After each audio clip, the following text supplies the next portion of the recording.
क्या पाकिस्तान ने एक झूठ बोला था? जानेंगे पाकिस्तान को लेकर यूएन की रिपोर्ट ऐसा क्यों कह रही है। तो वहीं दूसरी तरफ फ्रांस में तो मैक्रोन ने बड़ा वाला खेला कर दिया है। जियोपॉलिटिक्स में बहुत कुछ चल रहा है, हमेशा की तरह जानने को मिलेगा बहुत कुछ। आइए जानते हैं इन खबरों को विस्तार से। पाकिस्तान के पंजाब प्रांत के गुजरात जिले में ओसामा बिन लादेन के करीबी सहयोगी अमीन अल हक को गिरफ्तार किया गया है। पंजाब के काउंटर टेररिज्म डिपार्टमेंट ने बीते हफ्ते ये गिरफ्तारी की। सीडीटी की ओर से इसकी जानकारी देते हुए बताया गया कि ओसामा बिन लादेन के सहयोगी रहे अमीन हक को एक खुफिया ऑपरेशन चलाते हुए उसको पकड़ा गया। एजेंसी ने दावा किया कि अमीन गुजरात में हमले को अंजाम देने की योजना बना रहे थे। हालांकि अब लग रहा है कि इस मामले में पाकिस्तान ने झूठ बोला है और उसकी 2 रिपोर्ट की वजह से उसका झूठ पकड़ में आता दिख रहा है। पाकिस्तान ने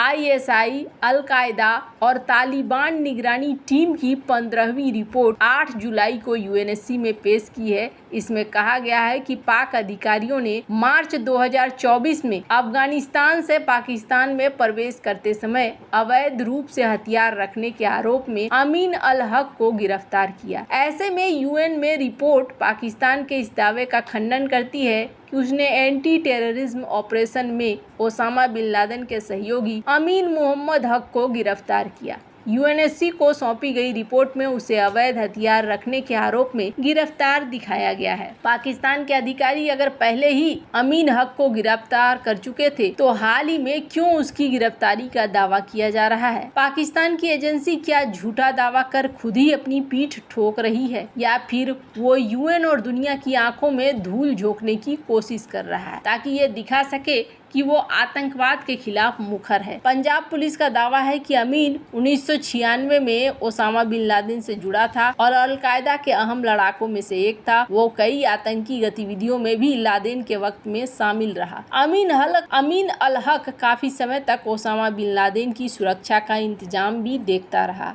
हक को संयुक्त राष्ट्र ने आतंकवादी के रूप में नामित किया था और संयुक्त राष्ट्र सुरक्षा परिषद की वेबसाइट पर हक की पैदाइश 1960 में अफगानिस्तान के नंगरहार प्रांत में होना बताया गया। वैसे 25 जनवरी 2001 को हक को आतंकी नामित किया गया था। हालांकि अब जो भी हो मुद्दा पर यहाँ पाकिस्तान ये दिखलाने की कोशिश कर रहा है कि हम इस मामले में बहुत ही ज्यादा एक्टिव हैं और एक्टिव होकर हम आतंकवाद के खिलाफ एक्शन ले रहे हैं।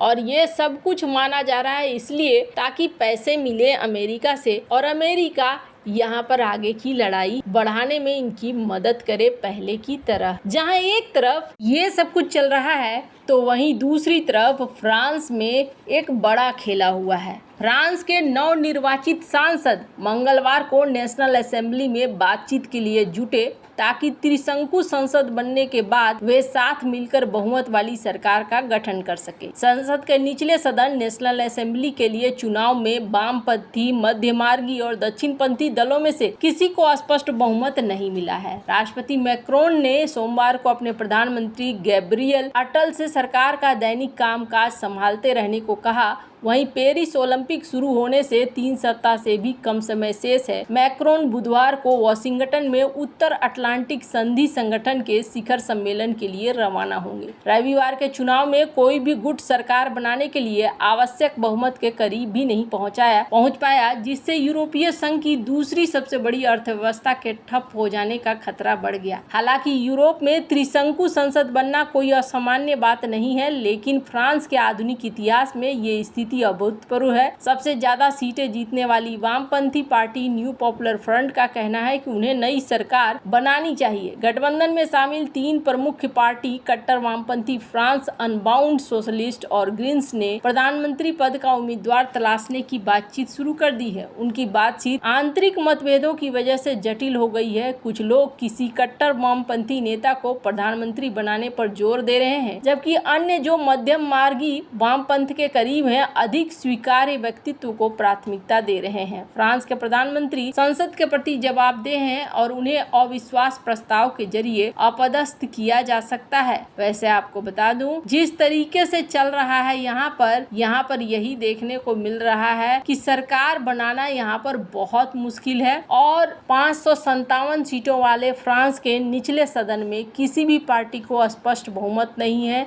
बहुमत के लिए चाहिए 289 सीट और कहा जा रहा है कि न्यू पॉपुलर फ्रंट ने नेशनल असेंबली में 178 सीटें जीतने का अनुमान है। राष्ट्रपति एमेनुअल मैक्रोन की पार्टी 156 सीटें हासिल करी है, मैरीला की 143। हालांकि ये जो परिणाम है, इस परिणाम के बाद विकल्प अजीब सा हो रहा है। मैक्रोन हमेशा एक जैसी सोच रखने वाले पार्टियों के बीच गठबंधन बनाने की कोशिश करते हैं, लेकिन न्यू पॉपुलर फ्रंट को अलग होकर राष्ट्रपति के पीछे अपने कट्टरपंथी एजेंडे और उसूलों के बिना फिर से संगठित होना होगा। वामपंथी नेता जीन ल्यूक मेलेंसन ने मैक्रोन से वामपंथी न्यूक्लियर फ्रंट को सरकार बनाने के लिए आमंत्रित करने के लिए कहा था। अब फिलहाल क्या है? फिलहाल ये है कि ऐसी संसद जिसमें अगर स्पष्ट बहुमत नहीं हुआ तो यहाँ 1 साल तक कोई चुनाव नहीं होगा। 1 साल बाद ही यहाँ चुनाव होगा, क्योंकि पहले से ही समस्याओं ने फ्रांस को घेरा हुआ है। फ्रांस की वित्तीय स्थिति की बात करें तो यूरोपीय यूनियन ने हाल ही में फ्रांस को